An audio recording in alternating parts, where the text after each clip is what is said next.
So, picture this. You're standing in the shadow of a medieval cathedral. Okay.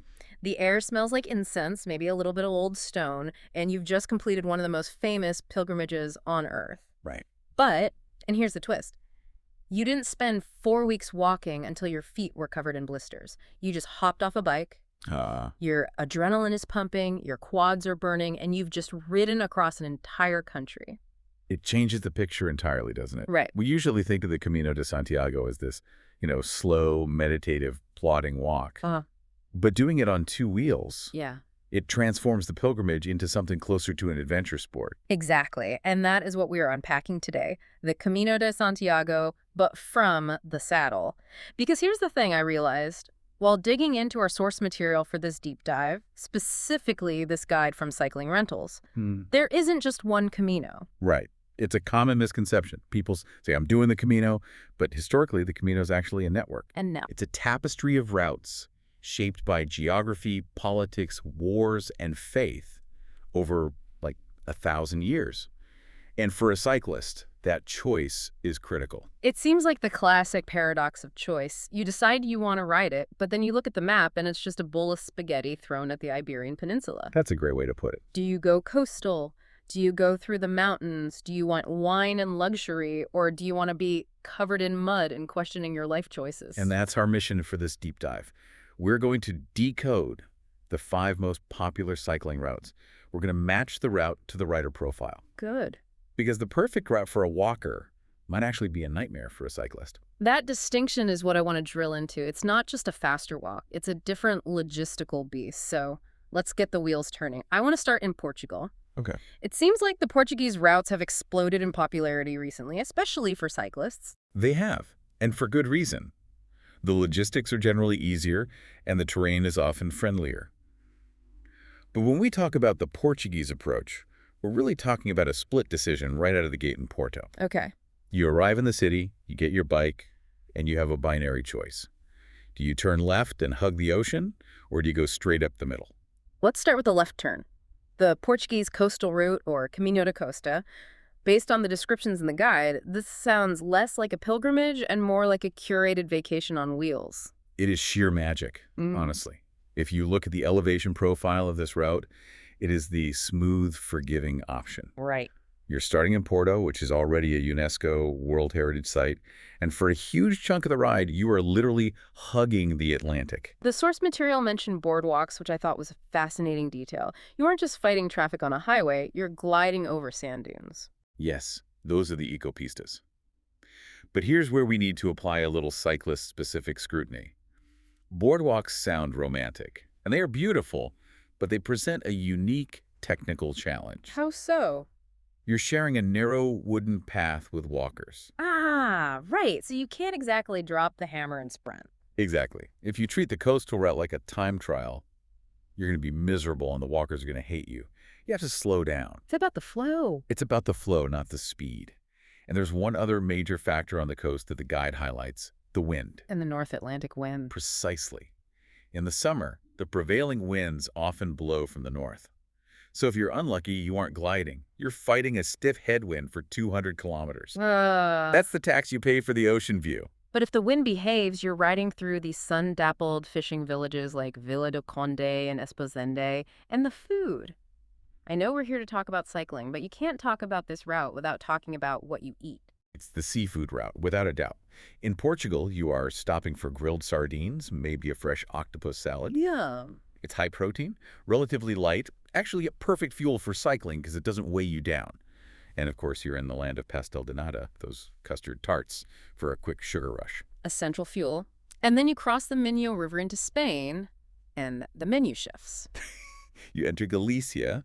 Now you're eating padron peppers, the ones where most are mild, but, every 10th one is spicy. The best. And pulpo a la gallega, which is this incredible Galician octopus dish with paprika and boiled potatoes. And washing it down with vinho verde. Or albarino, once you cross the border. Yeah. It's a white wine region. So if we're profiling the ideal rider for the coastal route, it's not the person looking to suffer. It sounds like it's for the good life rider. Newer cyclists, couples seeking romance, or anyone who wants luxury downtime. Precisely. If you want to ride hard for 4 hours and then spend 4 hours eating seafood and watching the sunset, this is the one. Okay, but what if I'm sitting here thinking, that sounds a little too soft? What if I want something that feels a bit older, a bit more gritty? Then you take the other path out of Porto, the Portuguese Central Route, Yeah. or Camino Central. This is the interior option. This one felt much more immersive to me when I was reading about it. The coastal route is blue. The central route feels green and gray. That's a great way to visualize it. You're trading the ocean for the heartland. You're riding through vineyards, yes, but also through these ancient pastoral landscapes. And the terrain. The terrain kicks up a notch, too. It's not the flat boardwalks anymore. You're dealing with cobblestones, gravel trails, and some actual climbs. Let's talk about the cobblestones for a second, because on a bike, that's not just an aesthetic choice, that's a physical sensation. Oh, it changes your gear requirements? If you bring a racing bike with skinny 23mm tires on the central route, your hands are going to be numb by noon. Ouch. The guide recommends wider tires here, 32mm or even 40mm, to absorb that vibration. You are riding over history, and history is bumpy. But the history seems denser here. The guide mentioned Ponte de Lima. Arguably the oldest village in Portugal. You're riding across a bridge that Romans built to move their legions. Oh. That is the vibe of the Central Road Old Stones whispering stories. You also pass through Barcelos, which is famous for the legend of the rooster, the national symbol of Portugal. Valença. Oh, Valencia is spectacular. It's this massive fortress town right on the border. You ride through these complex fortifications before crossing the bridge into Spain. So it feels like you're riding through a time capsule. It really does. And the food changes here too, I'm guessing. It's not just beach snacks. It's heartier. This is working class rural food, caldo verde soup, salt cod, bacalhau, and heavier cheeses like tortilla. It's fuel for the fire. Exactly, because you're burning more calories on the hills. So the Central Route is for the history buff. The person who wants to feel the texture of the country, not just look at the view. Correct. It's for the rider who wants cultural immersion.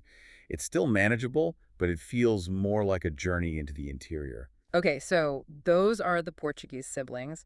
But now we have to talk about the big one, the superstar. The one everyone thinks of.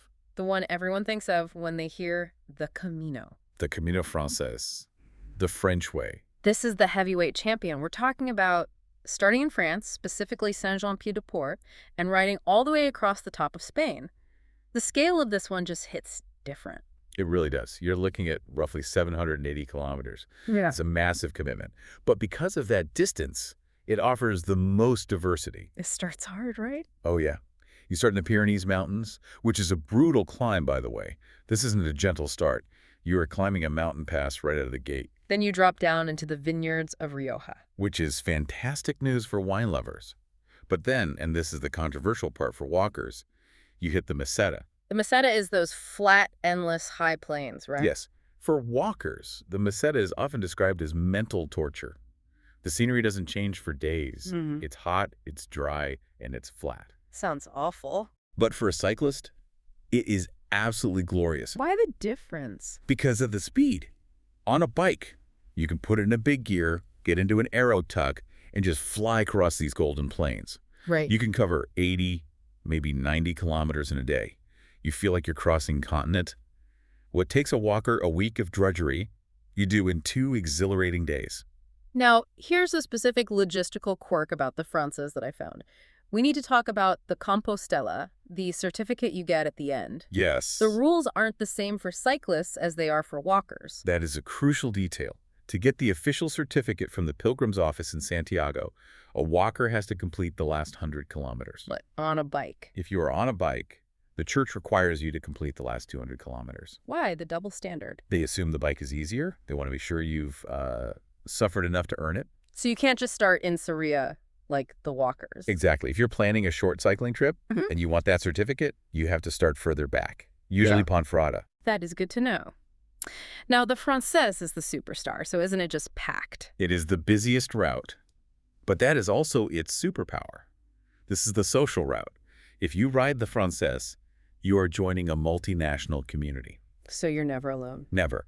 You're sharing café con leche with pilgrims from Korea, Brazil, Germany, the U.S. So the ideal rider for the Francés is the traditionalist. The traditionalist, yes, but also the person who wants that badge of honor. They want to say, I did the full thing. I rode from the mountains of France to the ocean. And it has the infrastructure. Totally. If your bike breaks down on the Francés, there's a bike shop in the next town. If you bonk, there's a cafe every 5 kilometers. Okay, let's pivot. Let's say I hate crowds. Let's say I own a mountain bike and I actually enjoy it when my quads are burning and I'm covered in mud. Where do I go? You go to the Camino Primitivo, the original way. I love that it's called the original way. It sounds like the hipster choice. I was doing the Camino before it was cool. Well, literally. It's the path King Alfonso II took in the 9th century to confirm that the remains found in Santiago were actually St. James.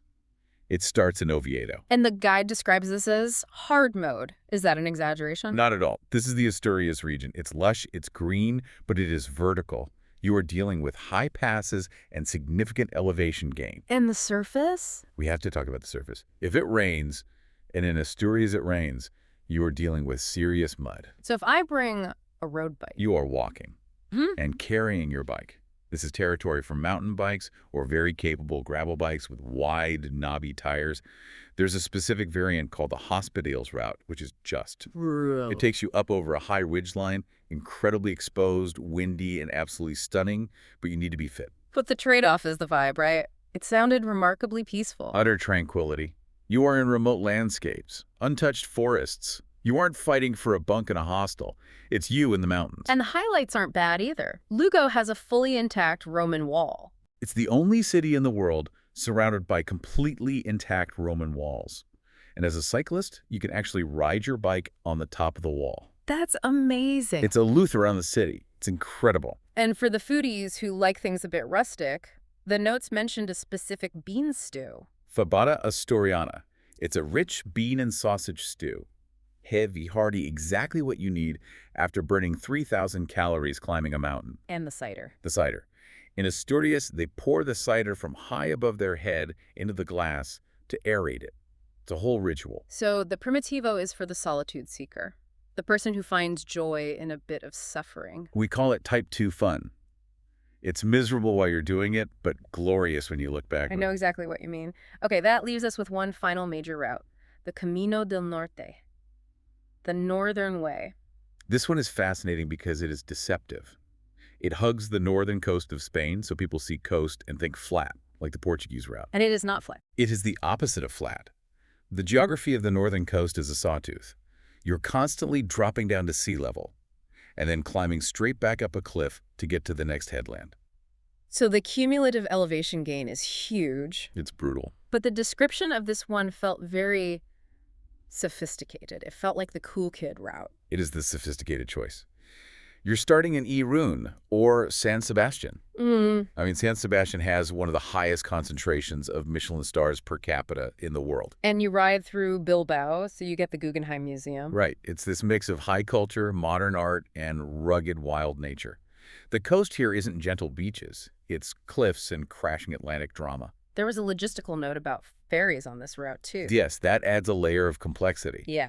Because of those river mouths, there are several points where you have to take a small ferry boat to cross. You have to time your ride with the boat schedule. Oh. If you miss the last boat, you might be adding a 20-kilometer detour inland to find a bridge. But the payoff is the food. I feel like we keep coming back to food, but the Norte seems to win the culinary prize. Hands down. You're in Basque country. You have pinzos culture, those elaborate little tapas on bread.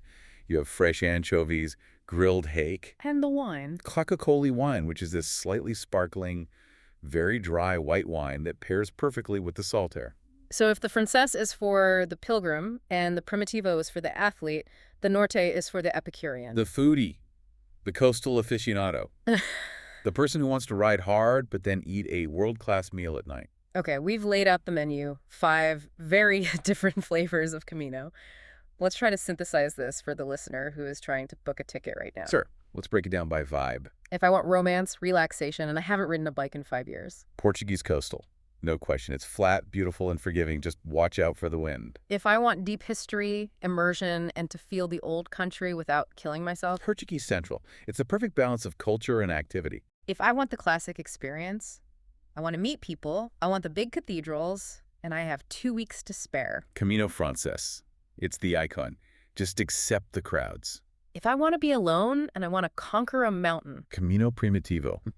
Just bring your climbing legs and maybe some mudguards. And if I want great wine, art, rugged cliffs, and the best food of my life? Camino del Norte. Now, there is one technical factor we have to mention, because some of these, like the Primitivo or the Francés, sound daunting physically, but technology has changed the game, hasn't it? Completely. We have to talk about the e-bike factor. The Cycling Rentals Guide specifically highlights this. The rise of the e-bike has democratized the Camino. So if I'm not an Olympic athlete, I can still do the Primitivo. Absolutely. An electric assist levels the playing field. It takes those brutal climbs in the Pyrenees or Asturias and turns them into something manageable. So you can actually look around. You can look around at the scenery instead of staring at your front wheel trying not to pass out. Is there a range anxiety issue, though? We are in rural Spain. It is a consideration. You need to plan your stops. Most modern e-bikes for touring come with 500 or 600 watt-hour batteries, which is usually enough for a day's ride.